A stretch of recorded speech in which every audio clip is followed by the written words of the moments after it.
And that business is Not the story. effectively a child in their life. They treat it 100%. like it. They treat it like a person. Well, we do too.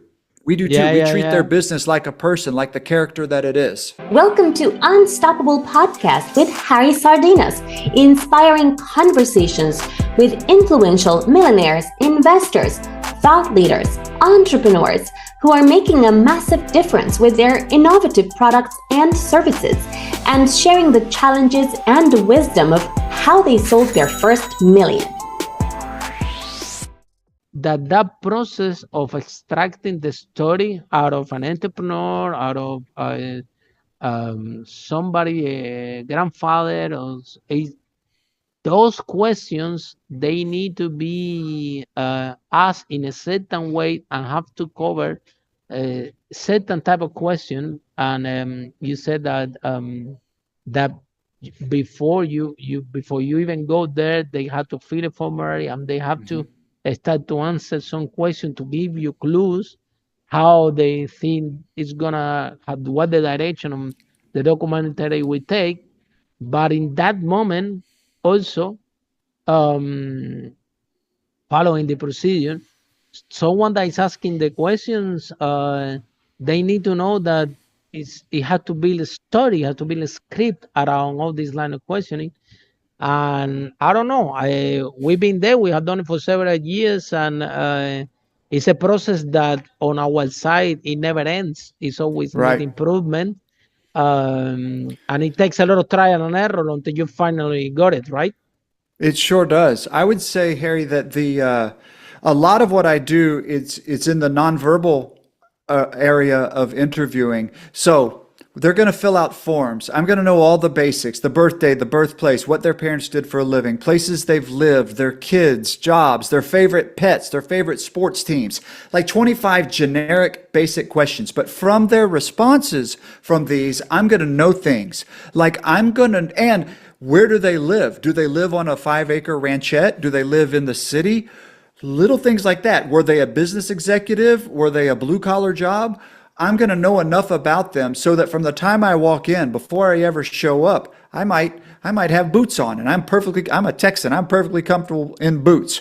I wear this golf hat in a lot of my films, particularly in Houston because of the oil and gas business, but my grandparents had a golf station.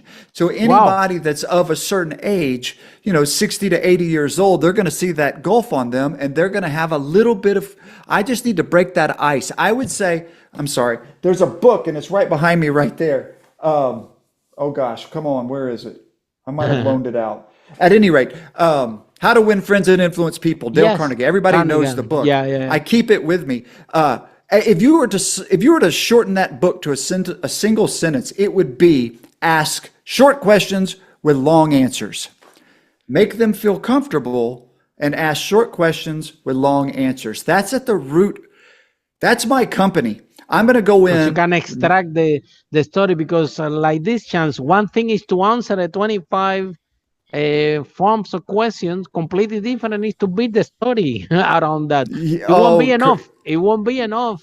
This is no. gonna give you a clue, an idea Just how they think. But then when you're there and you asking this question, is when the story is really is gonna come out. totally. And Yeah, and it's two things. It's that, and recall I have the people that love them tell me what they want to know. So wow, their curiosity is wow. really what builds my story. And then the art of story is something I've studied a lot. Stories have a beginning, middle, and end. Joseph Oh Campbellian yeah, theory. yeah, yeah. We try to make our life story follow a Campbellian arc.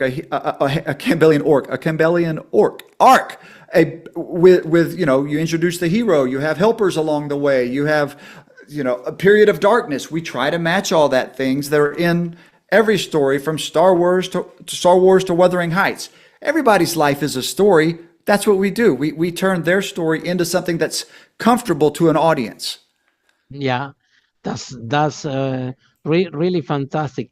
Chance, and how you started because you love films, but do you have any entrepreneur in your family? What give you this entrepreneurial vibe, because at the end I can tell you very skilled person, and is you're not gonna struggle to find jobs in any film studio or anything. But Right. how you decide that you want to have your own company, you want to design your own destiny, and you're gonna build a team that is gonna fulfill a great mission.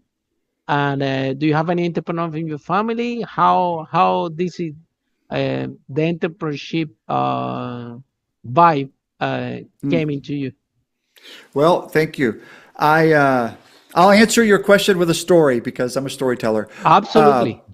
when I graduated high school, I was Mr. Everything. I was class president all 4 years, multi-year Wow. letteran, straight A student, everything, full ride academic scholarship to the University of Texas in Austin. And I was majoring in radio, television, and film. I was really set up to win. And I get to UT and I get some really lousy advice that says there's no money in radio, television, and film. Switch to business. You're a smart guy. So I took that advice, changed Wow. majors, failed out within a year, made a zero point 0 my first semester and a zero point 0.8 my second, failed out of college. It took so many turns in my life. In the early 2000s, I had been doing some music stuff, and I wrote a song about Yao Ming, the basketball player that went viral before things went viral.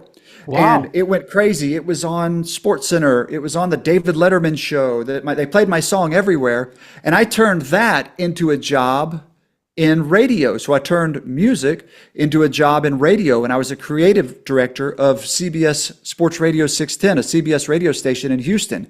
So now I'm working in radio, and I'm in management, and I'm doing well. And where the entrepreneurial bug came in was about 3 years into working for CBS. I decided that I thought working for a company sucked. So me and some buddies branched off and launched our own sports radio station, raised some money, and launched an Wow. independent sports radio station. And I did that. I was the program director of that one for a number of years. Then even that Very got old. expensive back then. It was no podcast back then. It was expensive It was early. to It do was this. early podcast days. It was early Yeah, podcast days. pioneer of the podcast. We tried to be, yes, sir. And from there is when I started messing around with video. This is in the mid 2000s, and I made a movie that I released a musical movie online that won some awards and had some fun. I decided I really liked video. But in 2011, I left radio for good to work on video full time because my passion was in video. So now in 2011, I become my own man, and I don't have to answer to any boss or any owner or any ownership group or Wow. any board. And it was from there, now you're only 5 years away from me launching Heritage Films. So it was that, gosh, you remember, go back to your early days of being an entrepreneur where you didn't know where food was coming from. Like, I have to sell this or I am bleeped. I'm screwed. Well, you figured it out. You were able to get that $2,000 or $5,000. You were able to get it, and you survive another month. And then you survive a quarter, and then you survive a year. And next thing you know, you're not surviving, you're planning and you're building. And then And your you're buddy writing asks, SOPs. your buddy asks you to film his dad, and now you're a professional and you've got a company. There's my story. Wow. Wow, this is a brilliant story. And this is how it is. And a lot of people only see the outcomes of the entrepreneur. Wow, look this guy, how much freedom he do what he Oh loves. God, all the stories that I love. And everybody wants to see the victory and the end, but being an entrepreneur is a skill. The more you practice, the better you become. And developing this skill at the beginning, you have to be able to try and try and try. You need to be like this podcast, really unstoppable. Yes, sir. If you really want to go for it. So it definitely is not for everybody.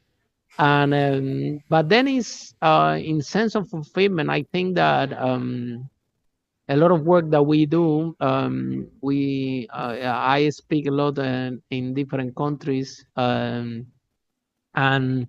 some of those workshops that we do, even speakers and leaders, and some of the talks sometimes in London, I'm taking the metro and you see somebody come and tell me, Harry, man, I saw you speaking in this Les Brown event. You were amazing. I always dress in purple, so it's very difficult to miss me anywhere. And then I said, look, let's take a picture. This is my family. Man, I took your advice. I took what you said there, and look, my business is growing. Thank you so much. And sometimes, and after when I arrived to my house, I'm thinking like, wow, unbelievable that I say something I don't even remember when, and he remember more the event than me, and Yeah. I say something that actually make an impact in this person's life, and he applied, and now he's has a better life. So the sense of fulfillment that give you is you get paid in another currency better than money, and That's profound. I think that you have experienced that when you deliver your product to your clients. That's not even about the money. It's got go to another level because the sense of fulfillment that give you to transform someone's life to produce something that will last, especially your loved ones, is something that is priceless. So we give you, like I said, that level of fulfillment. That this is what it will keep you happy. It will keep you healthy because, like I said, you not only getting paid with dollars, you get paid with another currency that sometimes is better than the money, which is love and appreciation and gratefulness from for the people that you make a difference. So No, there's no. If I could zoom into that, go you have for no it. idea how right what you're saying is. I have to tell everybody, I would do this for free. However, it's a business, so I'm going to charge you. Absolutely. I love what I do. Absolutely. And listen to this. I've done more than 50 films for terminal people, for people in Wow. hospice, for people Wow. for as recently as 4 days before they passed away. I've done Wow. films So tough. when people So know difficult.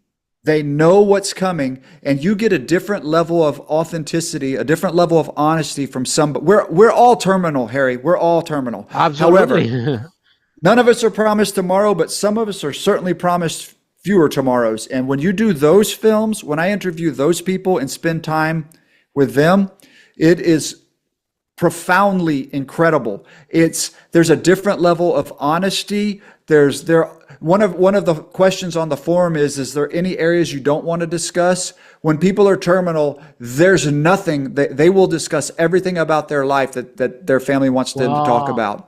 So yes, that's a long way of answering your question. Absolutely, it's beyond the money. It's life changing for me, and hopefully for the families that bring us on.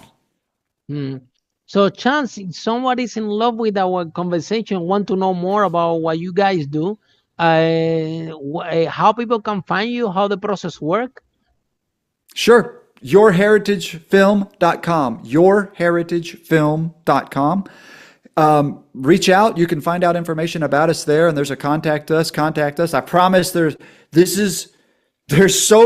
no pressure. It's either right or it's not. And so literally you just call, reach out, send a form in. We'll send you information. If it's something you're interested in, love to share what we do and how we do it, and capture you or your loved one's stories. I tell everybody we make feature-length documentary films for families and founders, because a lot of our business is businesses, people that started a business, and that business is effectively a child in their life. They treat it 100%. like it. They treat it like a person. Well, we do too.